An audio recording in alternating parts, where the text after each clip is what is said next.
Micronesia, and the CNMI. Cars Plus Hyundai, home of the Kona electric vehicle, an electric heart with an SUV soul. Test drive yours today at Cars Plus. McDonald's of Guam, I'm loving it, and King's Restaurant, serving your local breakfast, lunch, and dinner favorites for over 45 years.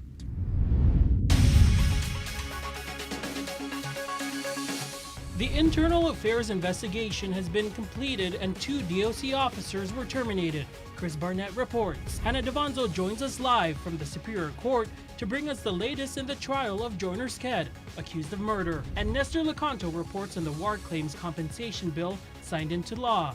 These stories and more, right here, right now, on Primetime. Afide and good evening. He was supposed to be watching Prisoners, but instead he was watching TikTok and Instagram.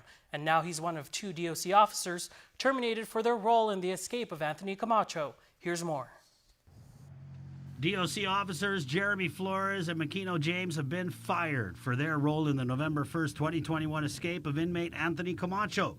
Flores relieved James on that night, and in documents filed with the Civil Service Commission, DOC alleges the two failed to perform a required joint head count and that Flores falsified his logbooks to cover up his actions or inactions relative to Camacho's escape.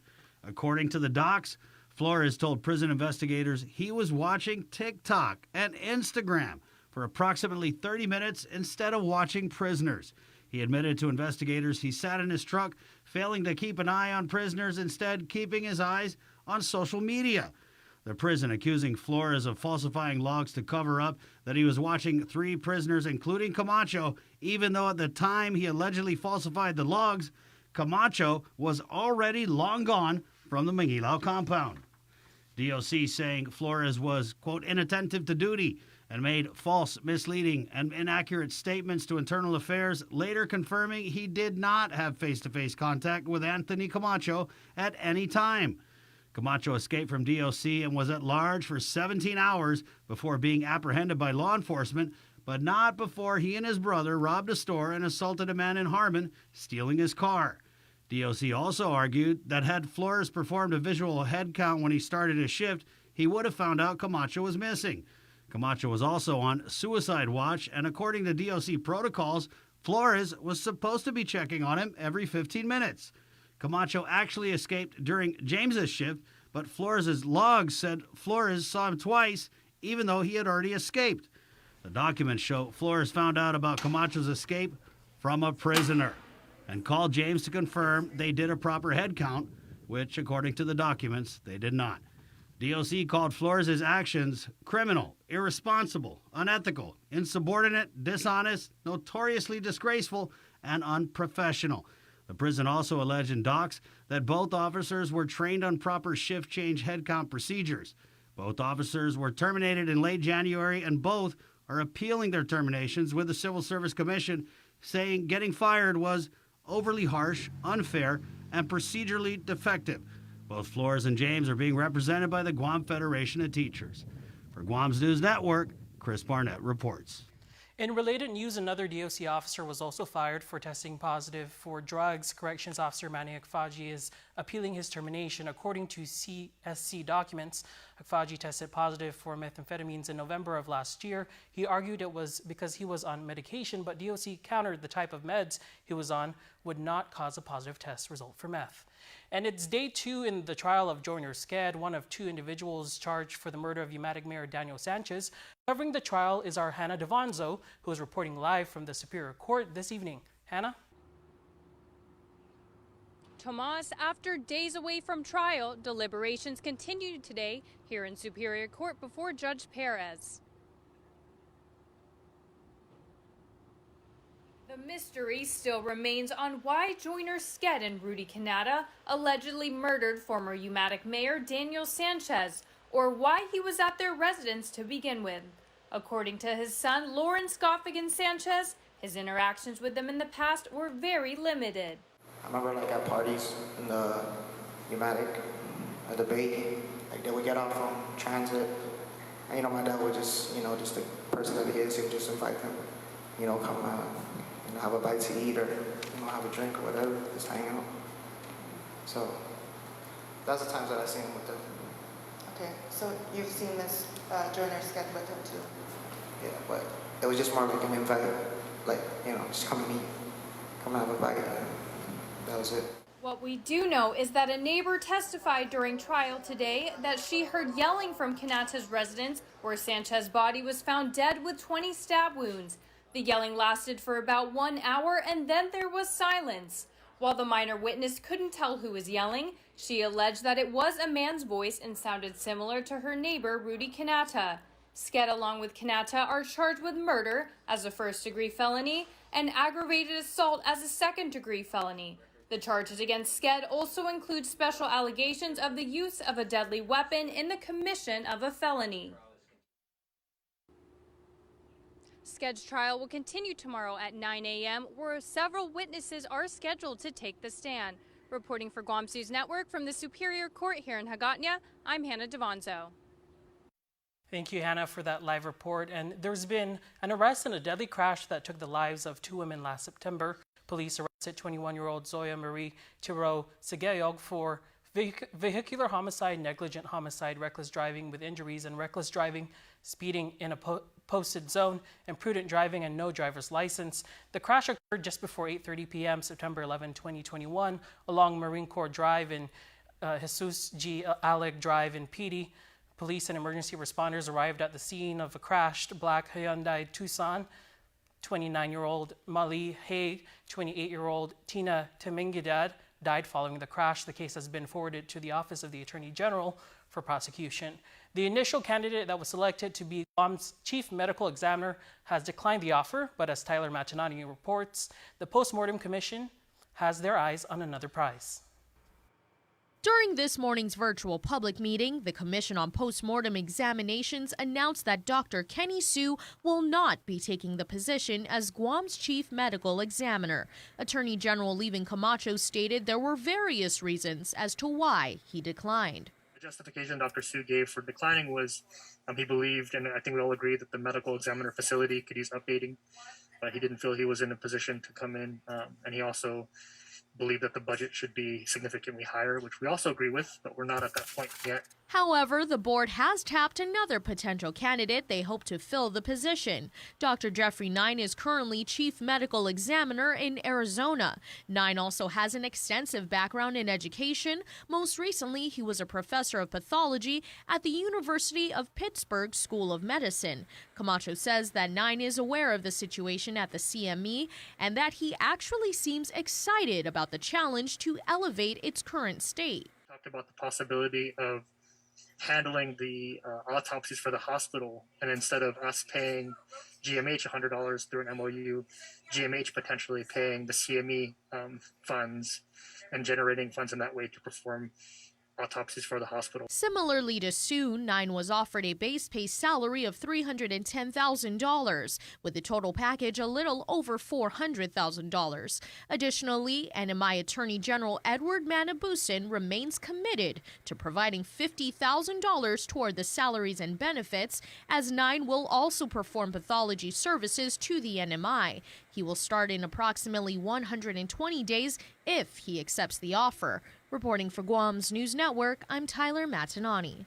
The implementation plan for the $10 million Guam War Claims Program is now law, but officials say the signing of the measure does not end the decades-long effort to bring justice to those who suffered under the Japanese occupation. Substitute Bill number 230-36 LS is now signed into law as Public Law 36-73. The law sets up an adjudication committee to approve reparations applications from an estimated 700 who missed the federal war claims deadline. War survivor, 82-year-old Jovita Gogui Alec, was on hand to urge leaders to join together in the spirit of cooperation. So let's all get together and shake hands and forgive one another and love one another, and we'll take our life one day at a time. The money will come from local taxpayers through the general fund. Acting Governor Josh Tenorio said even after the payments are made, the work's not done. All of us still have this burden on our shoulders for all of the Manamku that had passed away before the federal commission was established. It's almost, it's still unresolved for all of us. Officials have suggested it's more of a proxy payment until the United States makes good on the reparations it forgave the Japanese government for wartime atrocities the occupation forces inflicted on the people of Guam. For Guam's News Network, I'm Nestor Lecanto. The first meeting of the Adjudication Committee will be called in the next few weeks. And Republicans are eyeing the governor's nearly $1 billion fiscal year 2023 budget proposal with a heavy dose of skepticism. While it represents a small increase over the previous fiscal year, the conventional wisdom is that revenues will take out a steep plunge without any more direct federal assistance. As required each year around this time, the Budget Bureau has released the FY23 spending plan. It triggers the annual fiscal dance between the administration and the legislature over how much money the government can spend and on what. Speaking on The Link Show, Minority Leader Chris Duenas questioned the larger budget. I'm really surprised that they put this $50 million increase in this budget with so much uncertainty about what the next several quarters are going to bring. The governor, meanwhile, revealed one of the sources of money she may be banking on in a speech before a Senate Oversight Committee Wednesday. I asked this committee to consider passing an additional relief package specifically for territories to address previous federal aid disparities and our prolonged hardship due to reliance on international tourism. But Senator Frank Bloss questions that. We're putting too much reliance on the passage of many of those packages just so that we can survive. And fellow Republican Telon Taitagui adds that the excess revenues they're counting on appears to be quickly fading, like the $10 million for war claims payments and the $19 million shortfall in special revenue fund collections. Put all these things together, you're coming out with a negative at this point.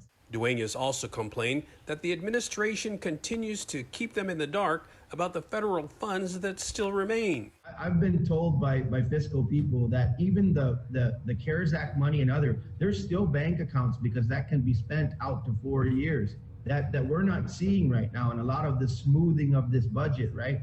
So that's why I say it's an absolute no right now, because it's more about what we don't know than what's been put before us. But there is one thing that both sides probably do agree on. It's really early in the game, very early in the game. For Guam's News Network, I'm Nestor Lecanto.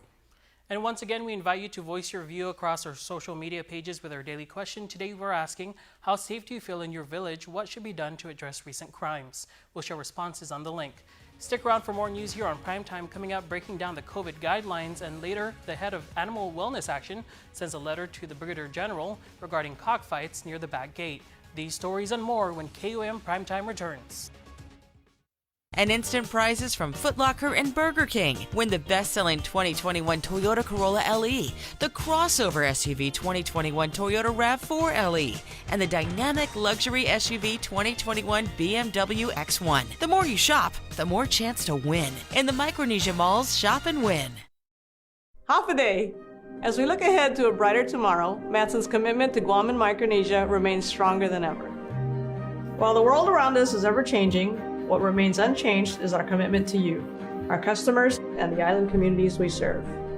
Shipping is what we do best, and serving our community is at the heart of everything we do. But we don't do it alone. This is why we support organizations that make caring for the people and the environment a top priority.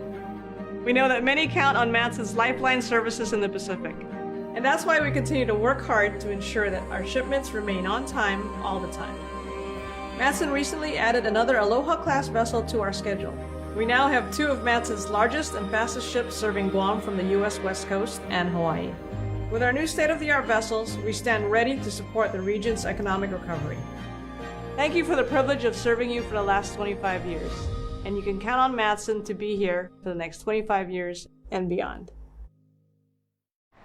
Taco Bell is so good and so cheap. I know, right? I wonder why. What if they know we're broke? What if they're trying to be the good guys? Yeah. Thanks, Taco Bell! When the pandemic first started and we had no idea that it was going to affect our business till March of 2020. Orders from public health, roadblocks, restriction. It was a very hard time for me. What really has saved my business is the SBA and the PPP program. I felt keeping the employees was so important because I had faith that my government would help me later, the federal government. We applied and we received 2 PPP loans equaling up to $425,000. That money saved me because it's been 2 years. I think 80 or 90% of the restaurants have closed. The only reason I'm here because of my devoted clientele and the federal government.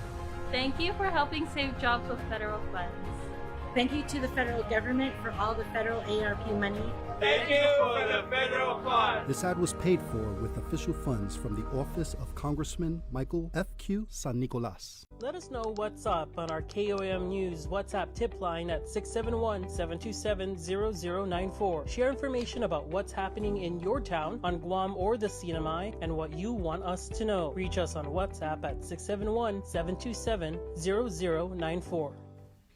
Back on Guam, as the island moves into week 4 of triple-digit COVID cases, many businesses, hospitals, and even schools have felt the impact. According to Chief Stephen Ignacio, the Guam Police Department is no exception. Since the onset of the COVID pandemic in March 2020, there have been a total of 116 employees that have tested positive.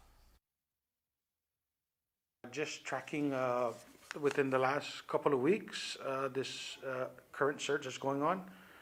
We had 21 as of Monday and an additional 5 just this week. Within our civilians and our uniform, we have a little over 300 employees. And so our civilian operations are not being affected. We continue to remain open, and should there be a need, which I don't foresee, but should there be a need, of course, we'll reach out and make sure that arrangements are made so that we remain open. As far as uniformed operations go, Ignacio noted that the Southern Precinct required a contingency plan due to the number of officers that were out as a result of testing positive for COVID. He says that personnel were shifted to augment the shortage. He adds GPD is feeling the surge just like other GovGuam agencies, but that it will not affect services. Meanwhile, in the Guam Fire Department, Battalion Chief Ed Chaco, who serves as GFD's infection control officer since March of 2020, there have been a total of 52 firefighters, 7 emergency medical dispatchers, and 2 civilian personnel that tested positive for COVID. We should note that of the 52 firefighters, 3 were infected twice. Since January of this year, and essentially at the start of the island's 4th surge, a total of 16 firefighters and 3 dispatchers have tested positive. Out of 227 employees, 218 are vaccinated and 9 are not. He adds that GFD's workplace mitigation strategies continue to be enforced. And there was strong support today for a bill to overhaul Guam's criminal law and procedures. The last comprehensive update was back in the 1970s, and officials testified today that it's time to revisit them. Geraldine Namparo Cepeda is the compiler of laws. It is replete with piecemeal amendments, repeals, and enactments, and a comprehensive evaluation of all of these laws as contemplated by Bill 146-36 would benefit not only the judicial branch or the attorneys or the law enforcement officers, but really the entire community of Guam. The bill by Senator Frank Blas Jr. would establish the Guam Criminal Law and Procedure Review Commission made up of a wide range of legal experts. It would review the current statutes and make recommendations to the legislature on what changes to enact. It's an election year, but even before candidates are able to apply, the GEC has written to the legislature saying they need more money. GEC Executive Director Maria Pangilinan says they requested more than $500,000 to pull off Decision 2022. When they passed the early voting law, it was after the budget law was passed. So that takes some dollars. So we needed to turn in a supplemental request. Specifically, GEC is requesting $602,000, which Pangilinan says is needed for the upcoming election. The letter was sent to the GEC's oversight chair, Senator Joe San Agustin, about a week and a half ago. Meanwhile, the deadline to register to vote is August 17th, while the deadline to apply for candidacy is June 28th. And the Department of Defense Education Activity continues normal school operations despite reporting COVID-19 cases. Isaiah Uggan reports. The Department of Defense community alone has reported over 300 residents positive for the COVID-19 virus since Monday. All of Guam's Department of Defense Education Activities schools remain open for in-person instruction, which is known as the brick and mortar school, since students and employees have returned to school from the Christmas break on January 3rd. That's according to Dr. Thais Dial, principal of Anderson Middle School. As part of the school community, we're going to have cases that as well, we're going to be impacted. So, we still believe that the best place for kids, again, is for them to learn at school. And we still have our mitigation measures in place to support a safe and healthy teaching environment. So we're excited about that, even though we've had cases. The students that were slated for DVS, which is our DODEA virtual school, they still remain in DVS, and no additional students have requested to change learning environment because of cases rising. So that's a good thing. DODEA as an agency does not keep or release numbers of students who test positive for the deadly virus. However, military affiliates report data to the installation level, meaning public health receives that information. Dial reminds KUAM News their COVID safety measures. Just really wearing your mask, physical distancing, hand washing, sanitizing. Those continue to be our most effective mitigation measures at this time. In addition, I will say, though, that our nurses have created PSAs for our students that are shared with students and parents.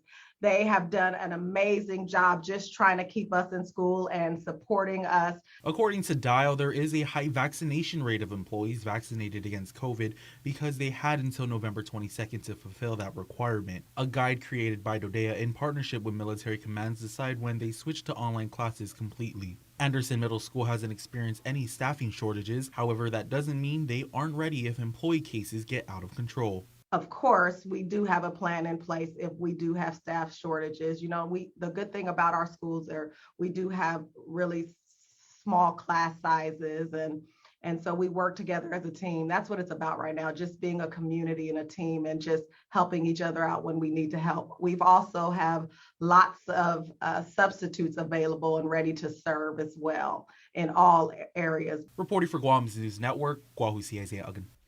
A national animal rights group says there's cockfighting at the back gate of Anderson, and they're asking Brigadier General Jeremy Sloan to do something about it. In a letter to General Sloan, Wayne Pacelli of AWA alleges there are 2 illegal cockfighting pits near the back gate to Anderson Air Force Base, adjacent to the elementary school area. He says the presence of these fighting pits undermine U.S. law, and it does so on the edge of one of the nation's most important military bases. Pacelli asked the general to inform federal law enforcement of the cockfights occurring and to remind airmen under his leadership even being a spectator at an animal fight is a federal crime. Pacelli has been crusading against cockfighting on Guam, and it's now been 2 years since a federal law banning it was enacted. He adds he is collaborating with Agricultural Director Chelsea Munya-Brecht relative to stopping shipments of what he says are fighting roosters into the island. Coming up on Primetime, details to a migratory bird celebrating taking place this weekend at Jeff's Pirates Cove, and still ahead, your birthday shoutouts from Cold Stone Creamery Birthday Club. You're watching KUAM.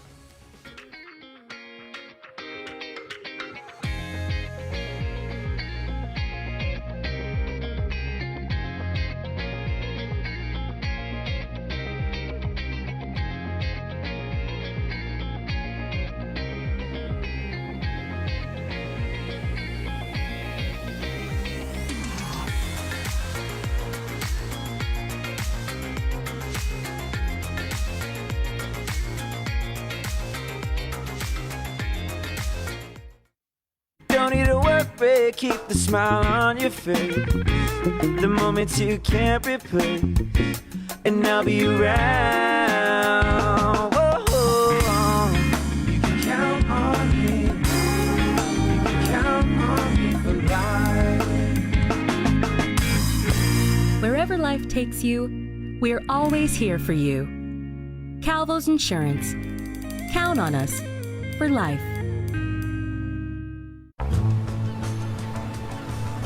Beautiful. It is, right, baby?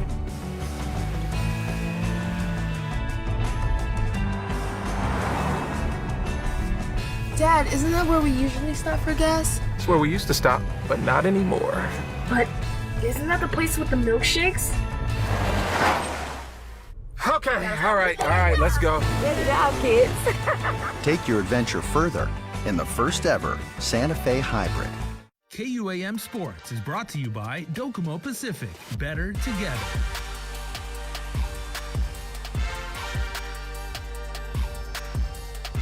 The Guam High Panthers hosting the GW Geckos in their ISA IIAG boys basketball game. 11-11 tie after the first quarter. The Geckos took the lead in the start of the second. Both teams playing with tempo from the tip-off, basket, and the foul for DJ Osborne, who hit the free throw. Cameron Brantley going coast to coast after picking off the pass. Brantley with the layup for Guam High. The Geckos maintained the lead at halftime. Osborne was filling it last night. Tough shot off the backboard, drops in for another bucket. Trayden Rosario finds Brantley down court, wide open underneath the basket. Brantley finished the game with 11 points. Rosario with the steal takes it the other way for the layup. G-Dub led by 14 before the home team made a little run. GW's Dion Davis working the inbound play. Davis gets the ball back and puts it up in traffic. Jason Tovez hit for 15 points, knocking down 3 shots from the outside. Check out DJ Osborne put in work. Osborne with the rebound goes the full length of the court. Dude was hungry, eating for 17 points. Osborne goes straight to the rack for the finish. Shout out to the nephew, Trayden Rosario, who was cooking. Rosario with another layup. This time, he's spotting up and knocking down the deep ball. He finished with the game-high 18 points. Geckos pick up the win on the road, 68-55. Caden Apiag hits the baseline shot and draws the foul for the three-point play the long way.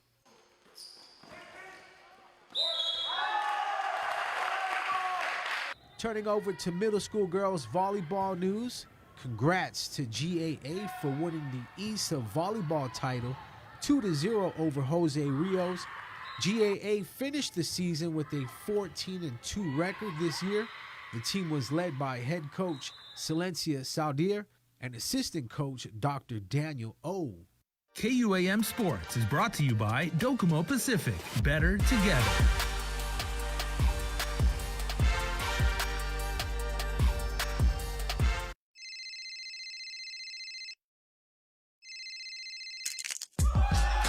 Need a new phone? Trade in now and get up to $500 off our best 5G devices. Trade in your older phone in any condition and step up to better savings and speeds only our 5G network can provide. Check out our website and catch up on the best mobile experience. Trade in now. Docomo Pacific. Better together. My 2 for $6 double bacon breakfast sandwiches have freshly cracked fried eggs with bacon crumbles cooked right in.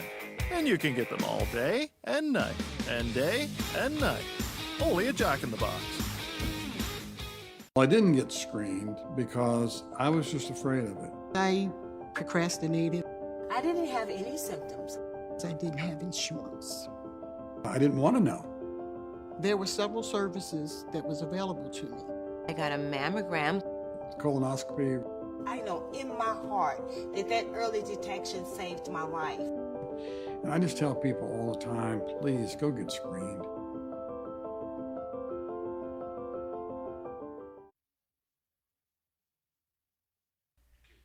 "13 people started a new chapter in their lives as they swore allegiance to the United States. The newest American citizens took their oath of allegiance before Judge Michael Berdalio at the District Court of Guam. They hail from South Korea, Romania, and the Philippines. It's only fitting that they started their lives as U.S. citizens on Guam, where America's Day begins.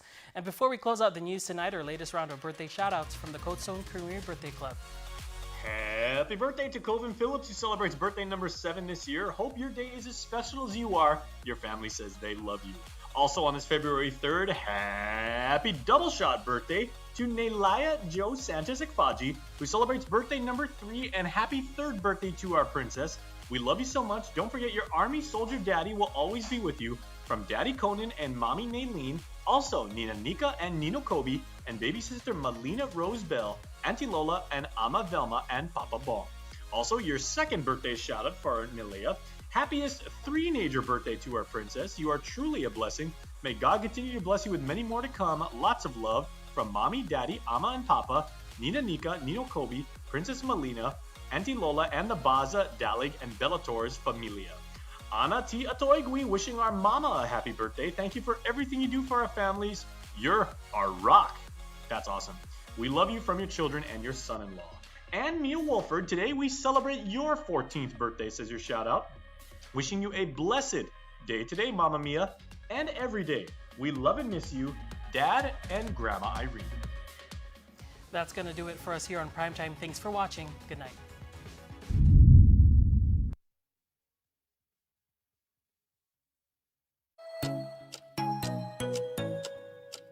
Local Music Mashup, sponsored by Burger King. BK Your Way. Hot today, and we are back. Another jam-packed show for you guys. You guys are watching Local Music Mashup, being brought to you by Burger King. And guys, you've got to stop on by Burger King and try it out. It's the new Italian Original Chicken Sandwich. Must try, guys. All right, so let's kick off the show with this one. It's the 20th anniversary of the movie A Walk to Remember. Can you believe that? And Fantasia is going to do a cover of Maddie Moore's Only Hope. Check it out.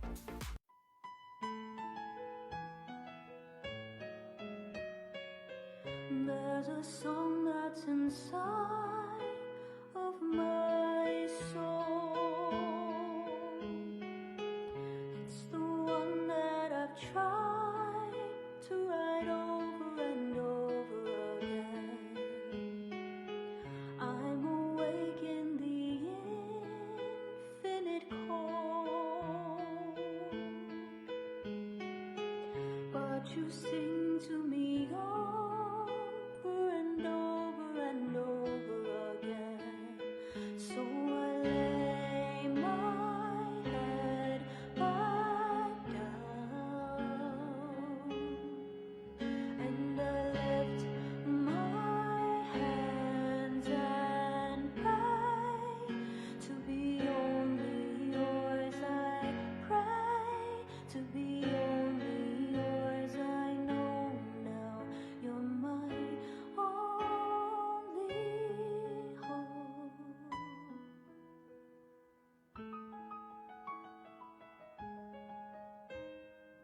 Sing to me the song of the stars, of your galaxy dancing and laughing again. When it feels like my dreams are so far, sing to me